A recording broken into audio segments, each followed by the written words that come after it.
Bulletcast for life.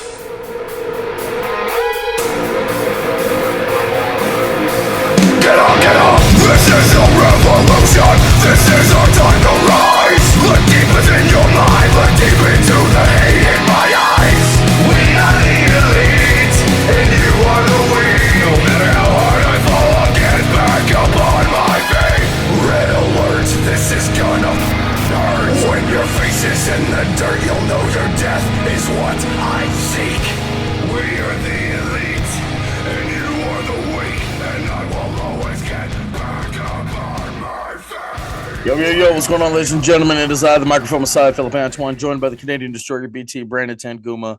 Episode 450 of the Bulletcast, 450 consecutive weeks of being one of the best podcasts around. I'd like to think so, at least in my own mind. Brandon, what's going on, man?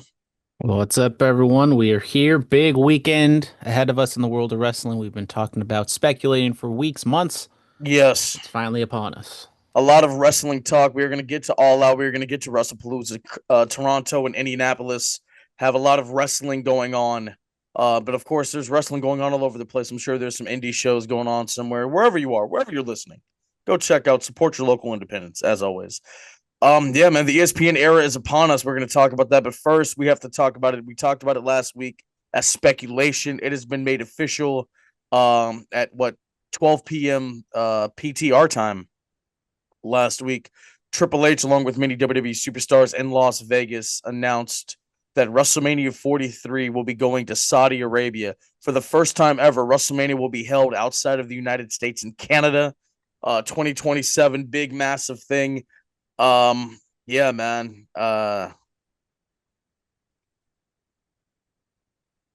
Did we know this was inevitable? I mean, once they announced that the Royal Rumble in a couple months in January will be in Saudi Arabia, did we know that this was inevitable for WrestleMania, the biggest show that they have, to go over there? I know there were rumors and reports about maybe two WrestleManias, one for the Saudis and then one for us here in America, but hey. I mean, definitely once like the Royal Rumble, they gave the Royal Rumble to them. I don't know if I'd say inevitable, but it definitely was much more likely that Saudi Arabia would get a WrestleMania because Royal Rumble is probably number 2 behind WrestleMania. So, we talked a lot about it last week. The indie shows have come out and said, we're probably not going to do any independent shows. Like I think maybe GCW said like, maybe there were some talks or whatever, but I highly doubt that it'll be a WrestleMania weekend, at least in the city of WrestleMania. And I think this is a prime opportunity for whether it is AEW or just kind of the collective or WrestleCon, whoever wants to lead that front to do something here in the States, whatever city they choose to do. Yeah, man. Counteract that. I mean, like WrestleMania weekend is always fun. I mean, I'll be there in Vegas for WrestleMania 42 in April. If you see the kid, come say what's up, shout out. But yeah, man, I mean, WrestleMania is always the destination. Every wrestling fan, every worker in the business is there in one place at one time. It's become a giant hub. You go to travel. Obviously, you go to do WrestleMania and WrestleMania like things, but obviously, some people just go for the indies, like I've kind of done the past couple of years. It just like, what do you do with the WWE world? Where's WrestleCon? Where's WrestleCade and all these other things? I heard Sam Roberts say that maybe the SummerSlam of 2027, maybe that's the event where you kind of make up for what's not going to happen because of WrestleMania being in Saudi Arabia. Now, I don't know if people will get together in the States, and like you said, maybe this is Tony Khan's opportunity to really put a stamp on things and be one of the big dogs in the yard. Big dog. Yeah. Not to be confused with Roman Reigns, circa 2017. Of course. Rough.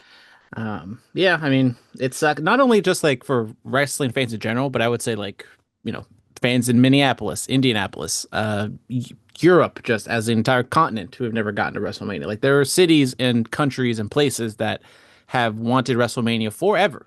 The past 45 years, the WrestleMania has been a thing for the most part. And then the Saudis come in here, and it was perfectly on display on Saturday when they had that Canelo Bud Crawford fight. Yeah. And they had the sports guy who was at the same press conference that they did for Saudi Arabia just in the What's his middle. name again? Prince Tiger? What? I don't really Or know, and honestly, I don't care.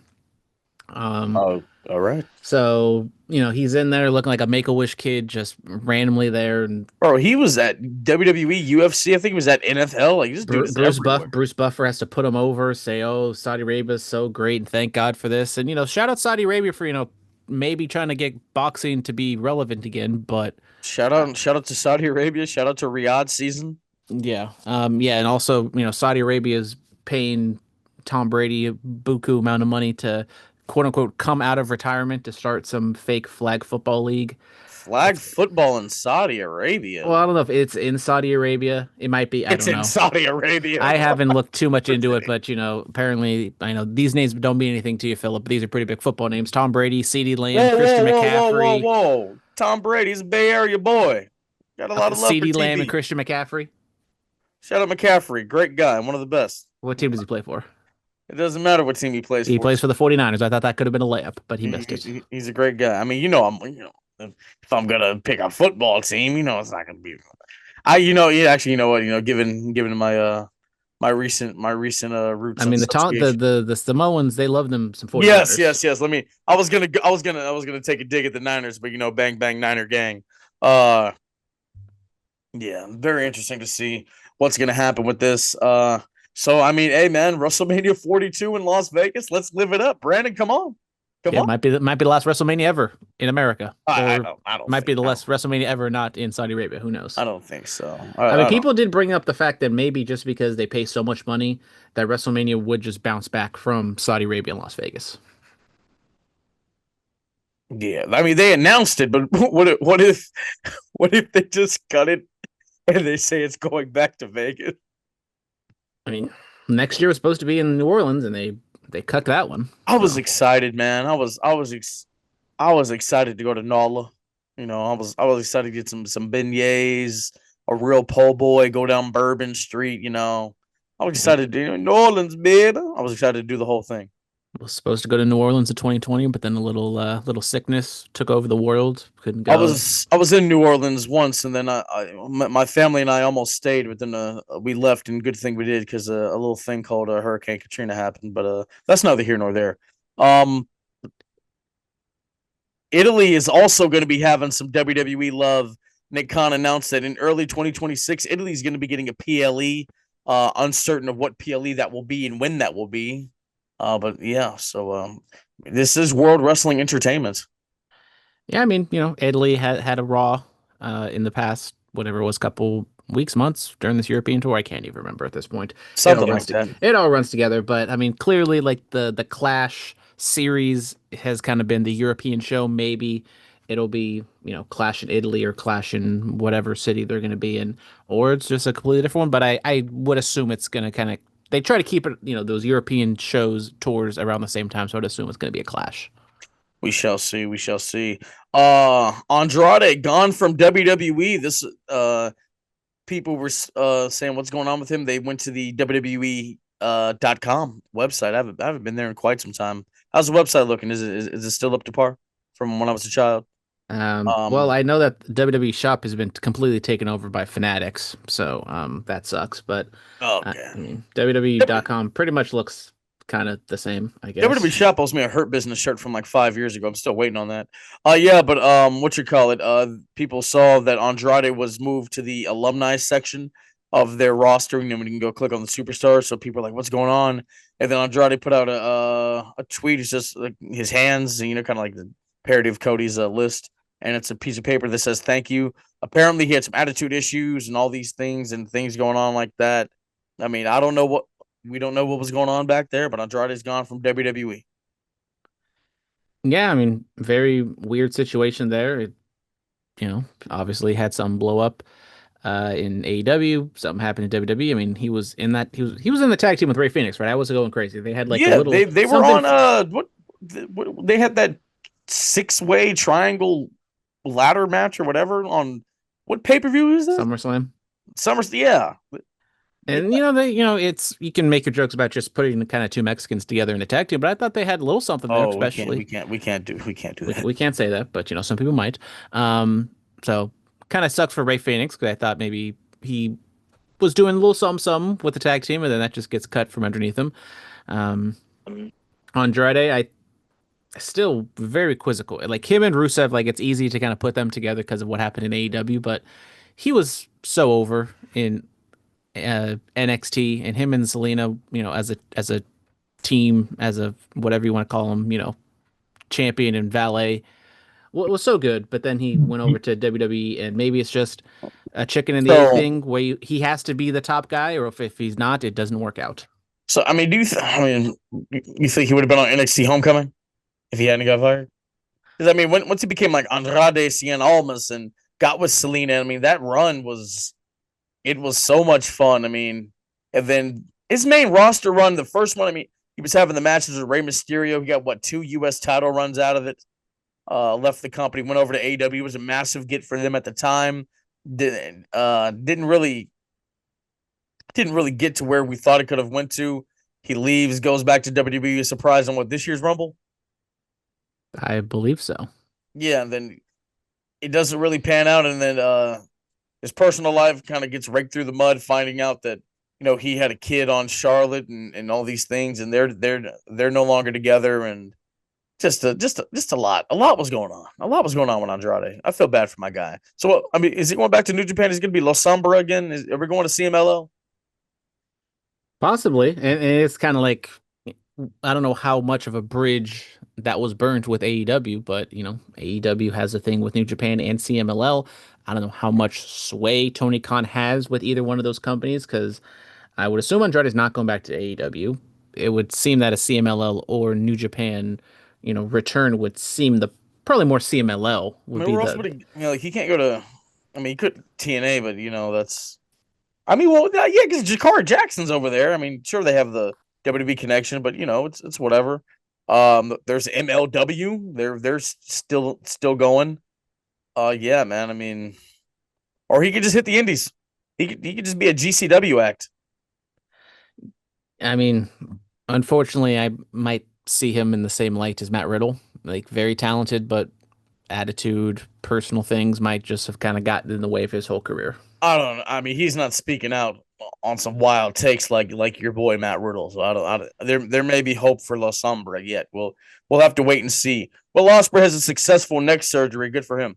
Yeah, put it out on Twitter, just kind of a picture of himself, pre-photo, not him in surgery or anything like that, but just kind of, We don't get to see the blood and guts. Yeah, speaking platitudes and just saying that he had a successful neck surgery. So, shout out him. What about Matitude? Shout out Matitude. Shout out Matitude. Loves green beans but hates mustard, I believe. So are you a mustard guy? I'm a mustard. I love mustard. Bro, you know how much It's I a love great mustard? 0-calorie condiment. You see this right here? This is how much I love mustard, man.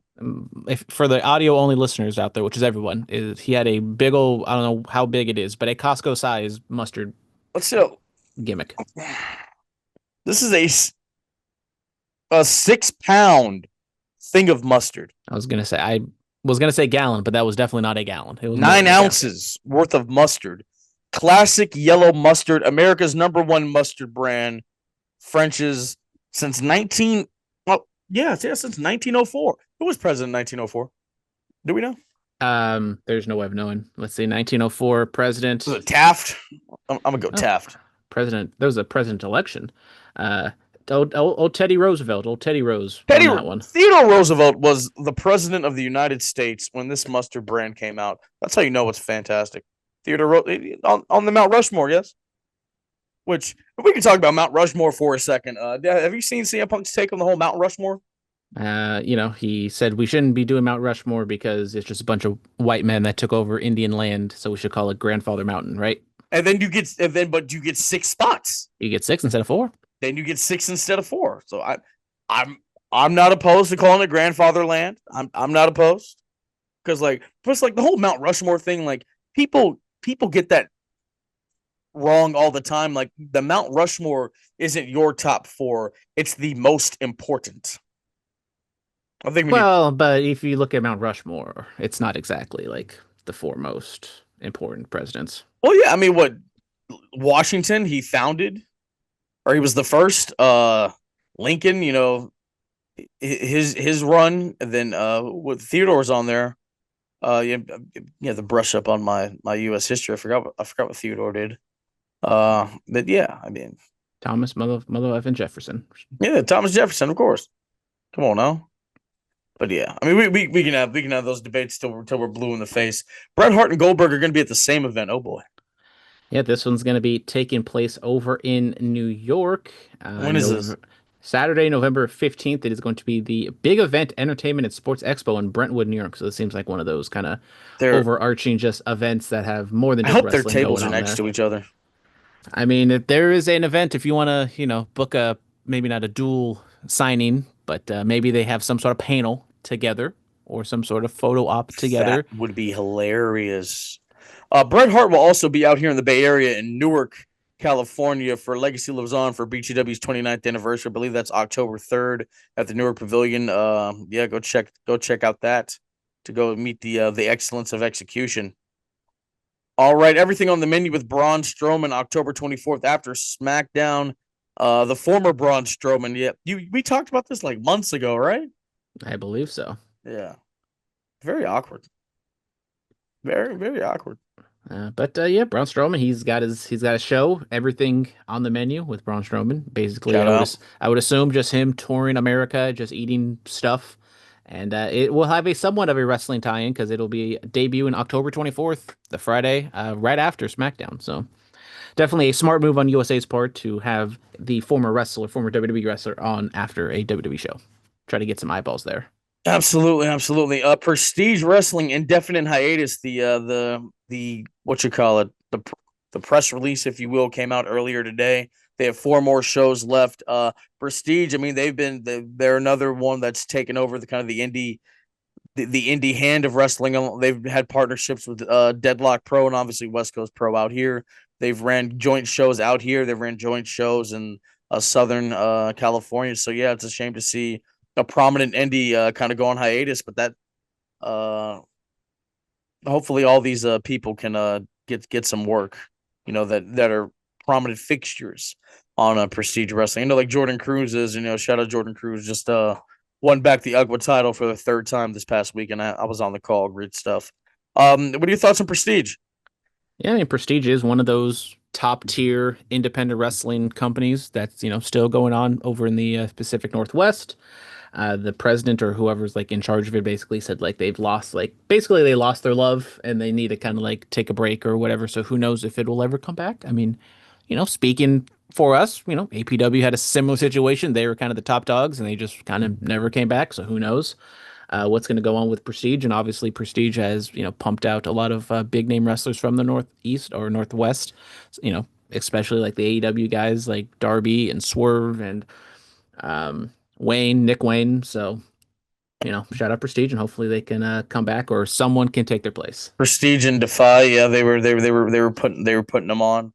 Let's get to SmackDown. The Beast Incarnate, Brock Lesnar, is there. He's looking for John Cena. Ron Cena comes out there. R-Truth.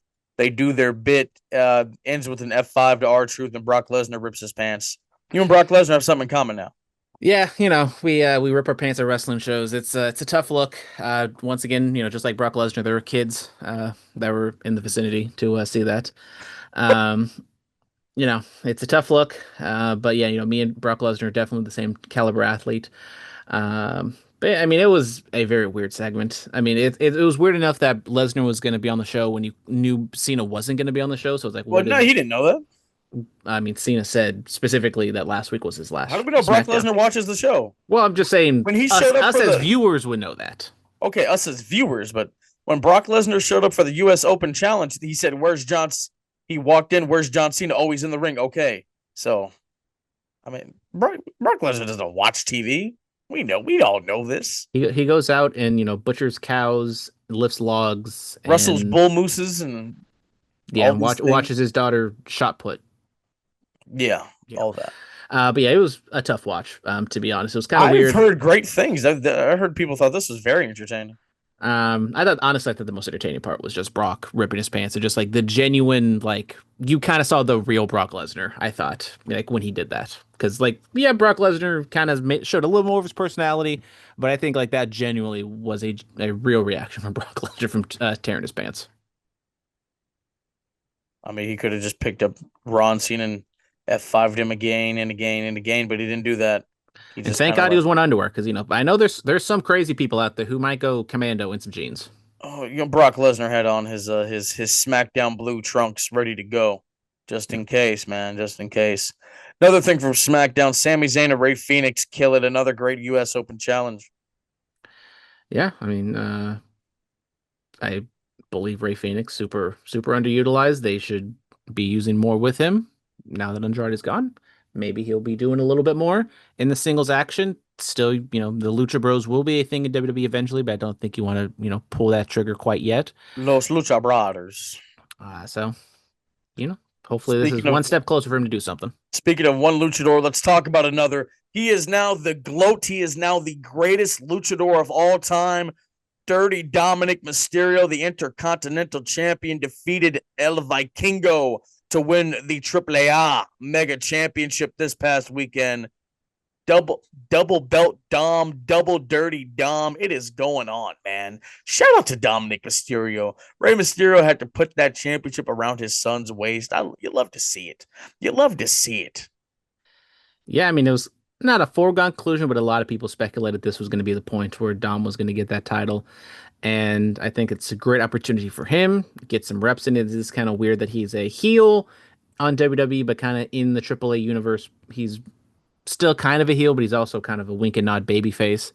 Dude, Also, I think honestly, genuinely a huge moment for the Mysterio family. Like I think Ray must have, he was selling on the outside, but I bet on the inside he was loving every minute of what was going on. And I mean, you love to see it. I mean, then we could do some things with this. I mean, we could main event a AAA show with Ray versus Dom for the AAA title, or we could get a AAA title match on a regular WWE PLE. Like the possibilities are endless here.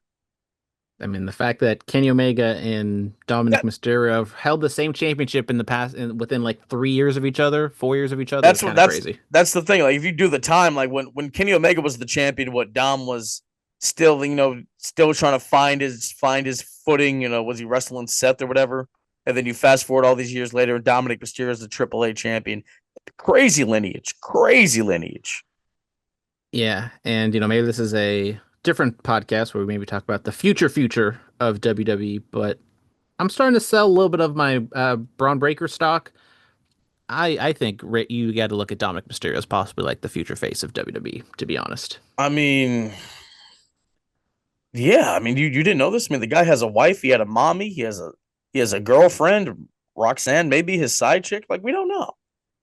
He almost bagged Tiffany Stratton. Like we don't know. He's young enough to be kind of hip and cool with like the Gen Alpha, Gen Z kids, but then he still's got the credibility with the older generation being a I mean, Mysterio. if he were to ever leave Judgment Day, throw a swipe right with this guy and let's take him to the moon. I mean, I honestly do think like Dominic Mysterio can be like something. Now you don't That's want to pull the trigger too soon and like have him be this blue blood baby face like Cody, no, but no, if no. you can maybe do something kind of maneuver his way in 26 and in I mean Dominic Mysterio wins the world title in Saudi Arabia 2027, who knows? He oh 2026, he wins the Royal Rumble. Or no. He wins Money in the Bank next year. He wins Money in the Bank next year. Sami Zayn, he wins the world title in Saudi Arabia, then boom, Dirty Dom. Massive heat. Cashes in on him. You think of the possibilities. He won't be able to get out of there alive. We can't say things like that. All right, NXT Homecoming happened this past week. Look, I loved it. I thought it was fantastic. I mean, the video package, you just it takes you back, man. It takes you back to what it was. The black and gold era. It was a special time in all of our lives. It Yeah, I really mean they was. went back to Full Sail. Um, the heyday, the early days of Under the Radar was me recapping those black and gold era weekly television shows, and like 2017, 2016, the very early days of the Bullet Cast was probably like my favorite time as a wrestling fan because of the black and gold era of NXT and New Japan. And, they brought all the stops. They did the video package. They were acknowledging people that maybe you didn't expect them to acknowledge. They showed a little bit of Sasha Banks in the video packages. They didn't say her name. They said four horsewomen. Bro, they showed James Storm. Oh, he was on the what episode? I was like, all right. But yeah, I mean, just everything. I mean, Ciampa and Gargano coming out to their old themes. Finn Balor making a surprise appearance with the Balor Club theme and doing the arm thing, and I was just like, oh yeah, oh yeah, this is what it was. It was a special time. Ciampa and Gargano even did the glorious bomb, and then I mean, just yeah, complete one-off fan service shtick, but I thought it worked. yeah. I mean, oh, if we could have had the Undisputed Era. Oh, if we could have the I Undisputed think, Era. yeah, that was the one big thing that I think was omitted from the NXT like history packages and stuff was no Adam Cole, no Undisputed Era stuff. Oh, we could have had the Undisputed Era. Damn it. It was good, man. I just that Adam Cole, Roddy, Bobby, and Kyle. They were just it was magic. It was absolute magic. Dripped in gold. The prophecy fulfilled. I remember those days. Good times. When time machines are invented, man, I'm hopping in one, and I'm going to some takeovers, brother. Yeah, I mean, I was lucky enough to go to the War Games one in LA.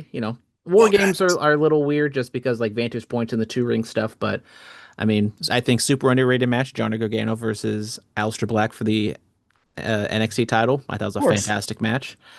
Well, Regal did the thing. He did the thing. Yeah, he did the thing because Shawn and Triple H apparently were going to wrestle for, custody of NXT. Well, hey, with the money that Saudi's throwing out, hey man, we may get that back. But Shawn Michaels is on Chris Van Vliet. I mean, Shawn Michaels getting double knee surgery. He's getting ready. Yeah, go check that out. Let's get into Monday Night Raw. Jey Uso, he still has that edge. So he's upset that his brother wants to team with LA Knight to go up against the Bronze when we have this match at Wrestlepalooza. Nonetheless, Jey Uso and LA Knight against the Bronze. It just ends in chaos. And then, of course, Jey Uso comes out there, makes the save. LA Knight has the chair, puts it down like, no, we're cool, man. Jey Uso eats a BFT. Yeah. Yeah, once again, the kind of two most popular baby faces they have on Raw going back and forth. So, it's kind of like the Lyra triple threat thing back in the, a couple months ago where it's like you're putting these baby faces together and feuding them, and maybe it's going to hurt both of them, kind of bring them both down because they're telling the story. You did hear a trickling of boos from LA Knight, or for LA Knight rather. I don't know. I'm intrigued to see where they go. I think LA Knight's probably if you have to choose one to turn, I probably would go with LA Knight, but I think the more heelish LA Knight goes, the more effective he is, the more entertaining he is. So then he kind of gets more over. And that's kind of how he first got his big momentum to begin with. So Jay doesn't need to be a heel. He can just be serious. It's okay. No, I don't want him. He shouldn't turn heel. I think it'd be a massive mistake to turn him heel. But I fear with this, creative team where they said on the Unreal or what? Yeah, Unreal. It's like the biggest pop or the biggest joy you can get is from surprising the fans. And it's not surprising the fans. It's drawn a lot of money from the fans. Yeah, I mean, I look at it like, and they're doing both right now. Is Jay going to pick up those traits of Roman to where Roman was mentally abusing his family? Like he mentally abused Jay. He did it to Jimmy. Is Jay going to pick up those traits of the Tribal Chief? Possibly, and maybe it will lead to a return of Roman and kind of shake Jay out of it, because Roman is kind of the person who started this whole thing by saying he has to get more serious. And then maybe Roman has to kind of see the error of his own ways and just be like, look, Jay, you're going down the road I'm going. You got to, be look out for yourself a little bit, but you can't be too selfish because you're going to need these people down the line. We'll see. All right. Becky lays out AJ. So long segment. Becky and Seth are out there. They're doing their shtick. AJ and Punk come out there. Punk says, you two can't share the spotlight. I just walked out to her song. We had to listen to your two crappy songs, which I finally listened to what you call it. I finally listened to Becky Lynch's theme song. I'm a fan. I'm a fan of the new song. Yeah, it's different. It's definitely, I want to say more heelish, but it's not as upbeat as her What old theme. it reminded me of just like like when like after a pay per view like Edge would win and he's just celebrating his song, it's just going off. It gave me that type of vibe. Like, all right, the heels won, they're celebrating. Dang it, we'll have to wait to see what happens with the baby face at the next one. That's what I looked at it. But yeah, it just where did we get to with this? AJ slaps Seth. It's like I'm not gonna put my hands on a woman, but I know somebody that will. And then he calls for Becky, like she's not gonna do it. She leaves, and Seth's like, "What are you doing?" They played them basically. Punk tries to grab Seth. Seth scores away. Becky slides in, manhandle slam to AJ. AJ sold that like death. She also talked about her neck, and she was like, "Nah, hey, I won 2 championships on this neck." Like, hold on now, like. So it's very very interesting to see where we're gonna go with this. Yeah, it was a long segment, but I thought it was an effective segment. I still believe Becky has found her footing in this character way more than she was in her first heel run, so I think it's been a big positive on that front.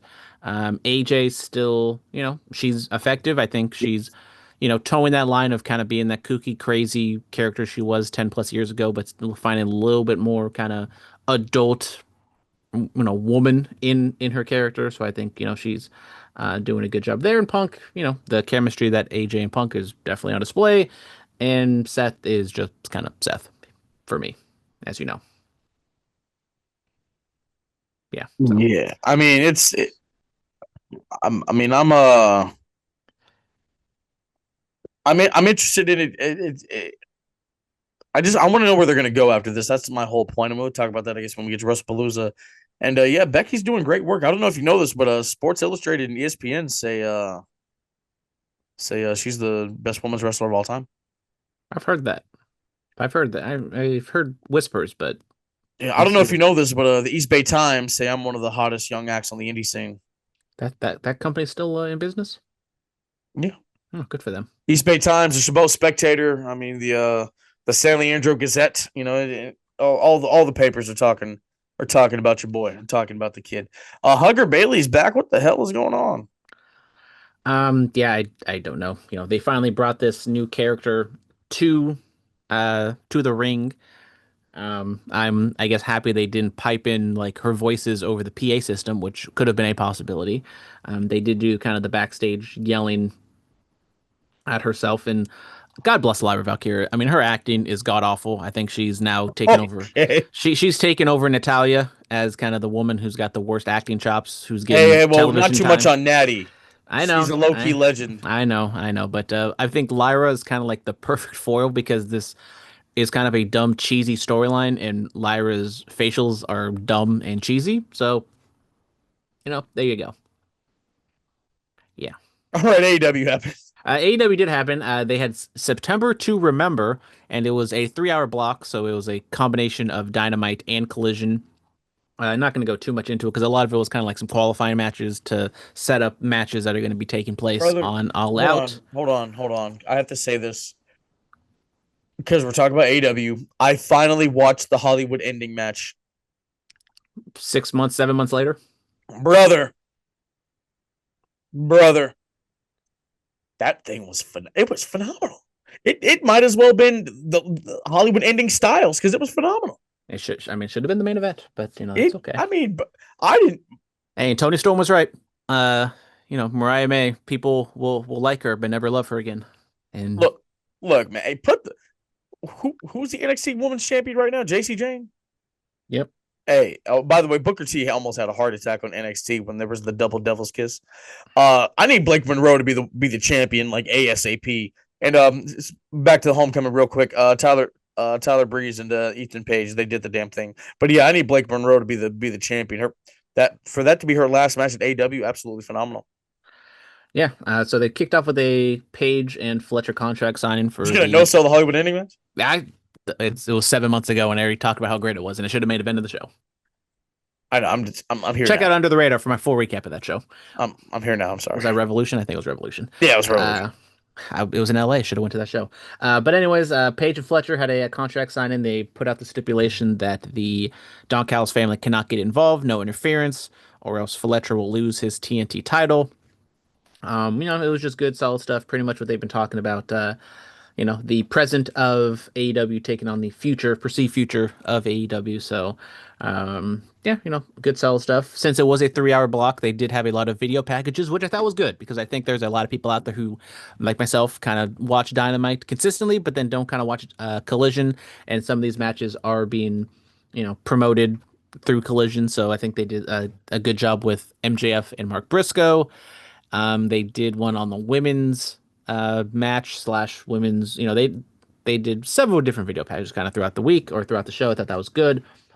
Speaking of the women's, they had a 4-way promo kind or 3-way promo with Toni Storm doing her kind of in the spotlight rampway promo. Got interrupted by Jamie Hayter, then got interrupted by Chris Statlander, and then that led into a Tekla Queen Aminata hardcore match that bled into the third hour or first hour of Collision. Yeah, so that was pretty much Dynamite. Like I said, basically a lot of preview for a lot of setup for All Out, so nothing kind of too big in terms of like angles or promos. But it was nice that they got out of the ECW arena and they were in front of a hot crowd in not Toronto, but in Canada next to Toronto in a smaller arena, but at least an arena nonetheless. Where were they? What city was it? Where were they? Well, there's just no way of finding out, but I can find that out for you. I don't think it was not Toronto, but it was somewhere in that godforsaken country of Canada. I mean, they're all shitholes, but we'll see which one it is. How dare you? Let's see, AEW. Canada has a big week in wrestling. I hope you know this. They were in London. They're in London, Ontario. I love that. I need to go spend some time out there. Yeah, Canada, they've got a big weekend in wrestling. So let's talk about it.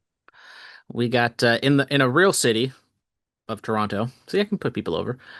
Toronto, they have All Out. We have Jesus Christ, 10 matches, I guess, on the actual pay-per-view pre-show. They will have a pre-show on TNT, which is like the parking lot or tailgate brawl, something. I don't fucking know. But anyways, Adam Copeland and Christian Cage and F takes on FTR in a tag match. This was another promo. They had a brouhaha. Dax got busted up. I don't know if it was legit or at work, but probably one of the top matches people are looking forward to. Hopefully the match is really good. I would say FTR wins just to kind of get heat, and maybe this builds up to like a TLC match or some sort of hardcore match between the two. I don't know. Or you can just give me happy ending and have Copeland Christian win. Another tag match, Hurt Syndicate taking on the full Hurt Syndicate. So Lashley, Benjamin, and MVP taking on Ricochet and the GOA. I'm interested to see how the how Hurt Syndicate sell for the other team because they definitely have been the point of criticism in recent weeks. I would hope maybe MVP just does the job, but once again, we will see how that pans out. Should be a good match between Mercedes Moné and Riho for the TBS title. Fully expect Mercedes Moné to win. This is probably the match I'm most looking forward to, just in terms of kind of the story that they've told, and that is Darby Allin and Jon Moxley. It'll be a coffin match, so blood guts galore. Someone's probably going to die. Maybe this writes off the end of the Death Riders, but I doubt it since Daniel Garcia just joined. But I would assume Darby Allin gets the win here. Another hardcore style match with tables and thumbtacks, Mark Briscoe and MJF. Maybe Briscoe wins just to kind of show that he can actually win the big one. Women's title match, Storm, Hayter, Statlander, and Tekla. Maybe they do something to get the title off of Storm because, her promo did kind of talk about how she's held it for a while. No one really is built up, I think, to the level of Toni Storm, so I would assume Toni Storm would just continue the win here. This is probably the main event. Hangman Page and Kyle Fletcher for the world title. Should be a fantastic match, but I fully expect Hangman Page to win there. A 3-way match for the undisputed or for the unified title. Okada, Takeshita, and Maskara Dorada. One of these is not like the other, so I would assume Okada just pins Dorada to then move forward to the singles match between Takeshita and Okada. Then fun match here with Big Bill and a returning Eddie Kingston. We have not seen Eddie Kingston quite yet, so Big Bill cut a good promo yesterday, and just basically saying I will believe it when I see it. Eddie Kingston still one of my favorite wrestlers. We have not seen him for 16 months because of that gruesome knee injury he suffered at ROH.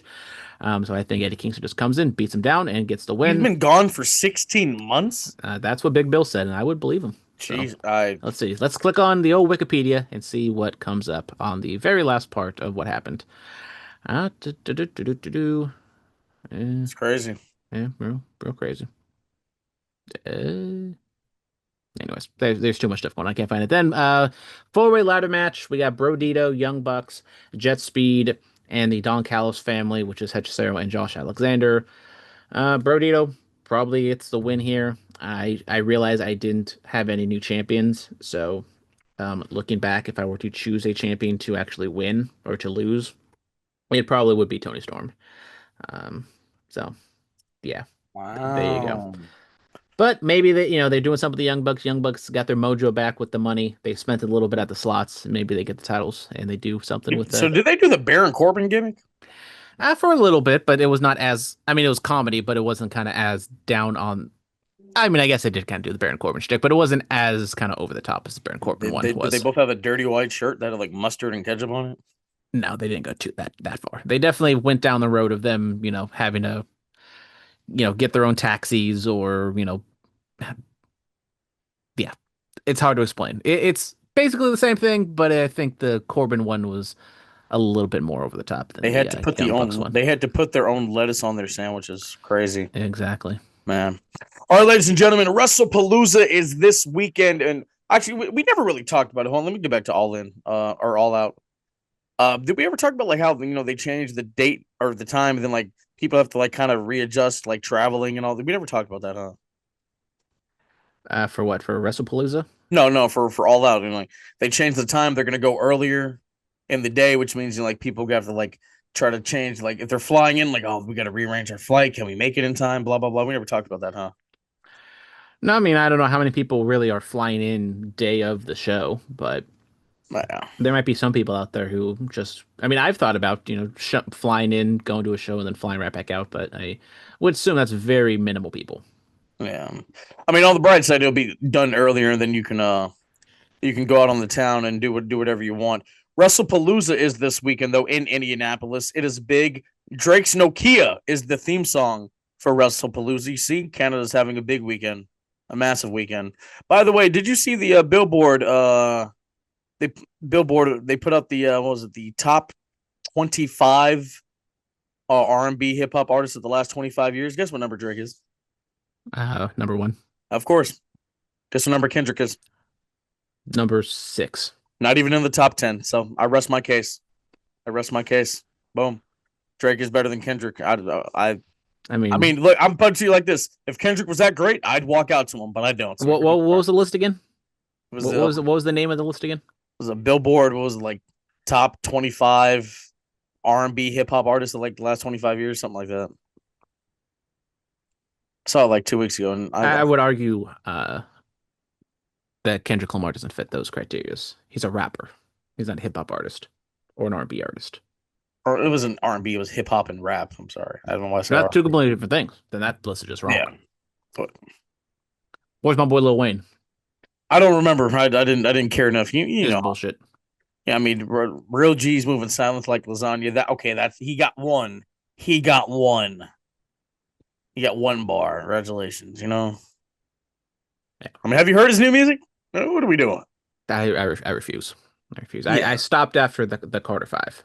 Yeah. That's as much as I could. But Phillip, this is where I can go old head for a little bit. You don't understand how much of a chokehold Lil Wayne had in the mid to late 2000s. Man, I'd say Bobby V had a bigger chokehold. Slow down is still that one. I mean, you don't remember going on Dat Piff, downloading those mixtapes, and hearing him rap to other people's beats and absolutely murdering them better than the people's original songs were. I mean, I've heard them. I've heard them. I just, I'm not easily impressed than I am. It's just you just gotta do what you gotta do. But nonetheless, Lil Wayne's coming here to Shoreline, I think, relatively soon. I think like in November, maybe even earlier than that. Ice Cube's coming out here. I would love, I trust me, I know because they have the throwback rap station on at Nike, and I hear that commercial all the time. They run like the same 5 commercials. Shout out Top Dog Law. Does anyone know who Top Dog Law is? I have Well, no idea who is that. he has a chokehold on 102.1 FM here in the Bay Area. Shout out to 102.9. Shout out Big Reed. Big Chabot days. Nonetheless, Drake's Nokia, the theme song for Wrestlepalooza this week in Indianapolis. Let's get into it. We have 6 matches, so this is Wrestlepalooza. There's a lot of palooza going on with the wrestling. Mm-hmm. Wikipedia only has 5. What's a 6th match? I'm on Wikipedia. What are you talking about? I'm on Wikipedia. I'm on Wikipedia. I only see 5 matches. Well, Tiffany Stratton is defending the women's championship of the WWE against Nia Jackson, Jade Cargill in a triple threat. Well, that's a match I don't see. Yeah. That's match not on here. Apparently, I got to update my. I'm looking at Wikipedia right now. This is what they're giving me. Yeah. Crazy. Tiffany. Yeah. I mean, I don't see it. Yeah, I mean, I would assume. I mean, Tiffany wasn't cleared for NXT, so hopefully she's good to go. I hope she's good after that crazy fall. I mean, absolutely just banging her head on the ground. Just Tiffany, what are we doing, girl? Let's not do that. Tuck your chin. Tuck your chin. Obviously. Hopefully it'll be much better. The Usos are back together. Jimmy and Jay Uso, the longest reigning tag team champions of all time, are going up against the Division, Bronson Reed and Braun Breaker. Come on now. 1D to one of these boys. Usos up. I'm gonna go with the Vision. They lost at SummerSlam to Jay and Roman, but this is Jay and Jimmy. Jimmy, I think, kind of clearly the odd man out here. Maybe they do something in terms of Jay and him not being on the same page, leaning not heel, but definitely more towards whatever character they're doing with Jay. So I would say something happens or whatever, and they just pin Jimmy for the win. Stephanie Vaquer versus Io Sky for the vacant Women's World Championship. This match has no sauce. And I hate that. Yeah, I mean, it is criminal what they've done to Stephanie Vaquer in the past couple months. She came in, was super over. People loved her, and then just kind of put some ice on her. But I am very excited for this match. If given the time, this match could be the best match on the card. Both of these women are absolutely amazing in the ring. I think it's a tough look because, yeah, like you said, they haven't done much with this feud. So it's like Io's the established one, so you just go with her because you know what they're doing. But then do you put the rocket on Stephanie after the fact? I think you just run with Stephanie and see what you can get out of her. So give me Stephanie Vaquer. See what we can do. Yeah. I would love for it to be a bigger moment, but at this point, I think you just go with her and just see what we can get. Yep, it is getting lost in the shuffle. All right. Big mixed tag match. CM Punk and AJ Lee going up against the women's IC champ, the world heavyweight champion, Seth freaking Rollins and Becky freaking Lynch. Probably the match most people are looking forward to. Probably the real main event on the show. So it'll be interesting to see where it gets placed, whether it's open. I've heard open, last, in the middle somewhere. I've heard the big Cena Lesnar match is last. I've heard it's first. Different things. I'd open with Punk and AJ against Seth and Becky. I think that'd be nice. Yeah, I think you just go Punk and AJ, get the win. Happy ending. AJ comes back, probably pin. I don't know. I think you can go either which way because I think if one team of the division has to win, and I'm more inclined for it to be the champions winning, not the lackeys. But I would say that Punk and AJ get the win to then propel them to the split off into singles feuds between everybody. So that's why I would kind of go with Punk and AJ here. We'll see. All right, it is for the WWE Championship. Cody Rhodes returned last week after Drew McIntyre was about to kick Randy Orton's head into that the bottom of the announce table. Cody came back and he said, "Hey, you and me, Wrestlepalooza." I think Drew McIntyre is going to beat Cody Rhodes for the WWE Championship.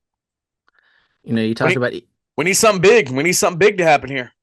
Yeah, you said Io and Stephanie doesn't have any sauce. I don't think this match has much sauce either. And it's no really no fault to either guy just because, Cody's been gone having a baby and doing Street Fighter, so he was written off and then he just came back. I would assume they're going to do something relatively big on SmackDown this Friday. Yeah. So, we'll wait and see on that front. But I agree with you. Like, I think Drew could do something here, get the win over Cody.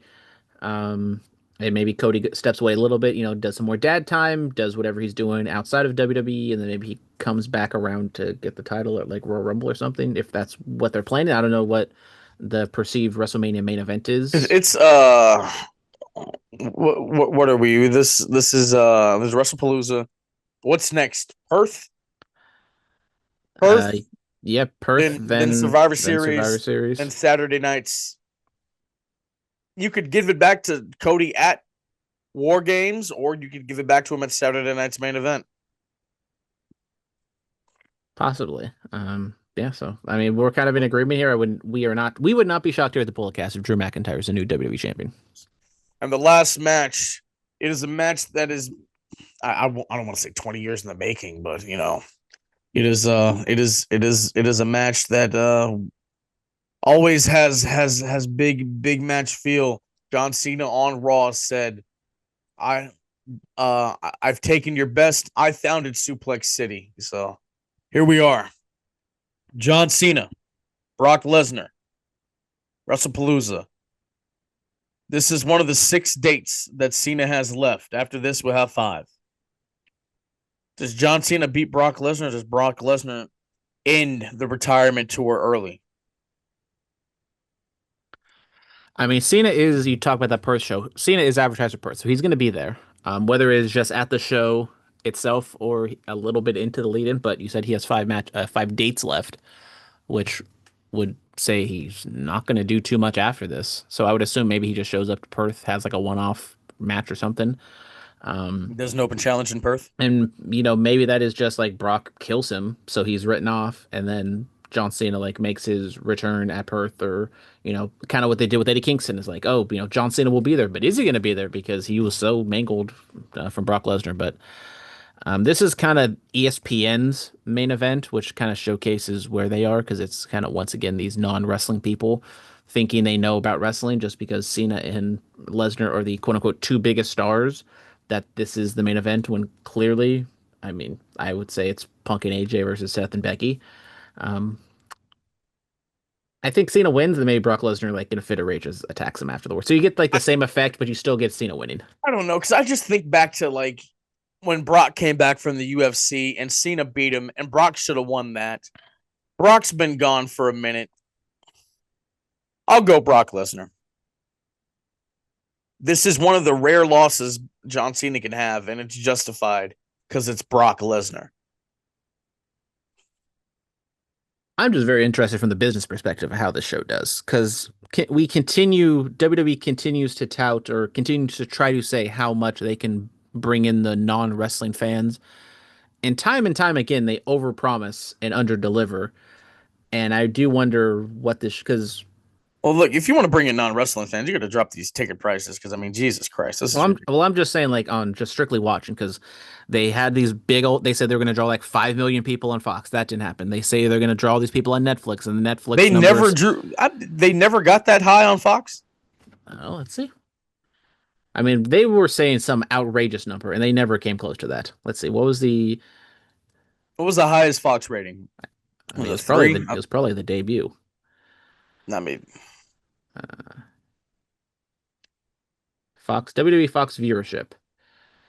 What would that be? 3.9 million people watched the premiere of Friday Night SmackDown on Fox. oh, that was And the highest. And I believe it, like, yeah, just steadily went down after that. So, and Netflix, I think, I don't know how much of a quote unquote disappointment you want to say it is, but WWE continues to, like, people expect WWE to bring in this like swath of people, or this influx of people who aren't watching wrestling, and I just don't think that's the case. I think people who are intrigued to watch wrestling will find a way to watch it, but the sports fan who maybe scoffs their nose at wrestling is not going to tune, on a Saturday when there's college football on, will tune, put on Wrestlepalooza after whatever, 7 p.m. football game is over. I just don't think that's going to happen.